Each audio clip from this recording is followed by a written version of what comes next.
মুর্শিদাবাদের খড়গ্রামে জনসংযোগে অধীর রঞ্জন চৌধুরী। লোকসভা নির্বাচনের লক্ষ্যে নিজের গড়ে জনসংযোগে জোর দিচ্ছে প্রদেশ কংগ্রেস সভাপতি তথা বহরমপুরের সাংসদ অধীর রঞ্জন চৌধুরী। শনিবার মুর্শিদাবাদের খড়গ্রাম ব্লকের কাইনাল মঞ্চনগরে পীরতলা মাঠে খড়গ্রাম ব্লক কংগ্রেসের উদ্যোগে কর্মী সম্মেলন অনুষ্ঠিত হয়। উপস্থিত ছিলেন কংগ্রেস ব্লক সভাপতি আবুস কালসেম, কংগ্রেস সাধারণ সম্পাদক নরোত্তম সিংহ, কৃতিপুর পঞ্চায়েত প্রধান পিঙ্কি খাতুন, সাধারণ সম্পাদক জয়ন্ত দাস ও অন্যান্য নেতৃবৃন্দ। মানুষ তার ন্যায্য অধিকার ফিরে পাবে কিনা সেটা নিয়ে এক কালো মেঘ দেখা দিয়েছে। রাহুল গান্ধী তাই ভারত জোড়ো যাত্রা করেছেন, সে টাকা বেটেও দেবে, তার ভাগ প্রত্যেকের জন্য 15 লাখ ভোটের আগে ঘোষণা করবে। তাহলে বুঝতে পারছো তোমাদের ভালো দিন আসছে, আচ্ছে দিন আনে বালা হয়ে গেল।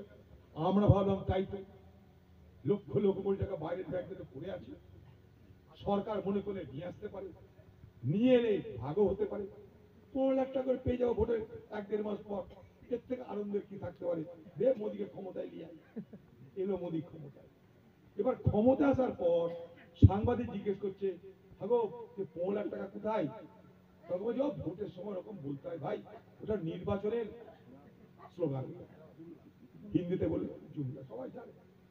তো একটা গ্যারান্টি গেল, দ্বিতীয় গ্যারান্টি কি? হঠাৎ করে নোট বন্ধ হয়ে গেল, 2000 টাকা নোট বাকি। কি বলা হলো? আগামী দিনে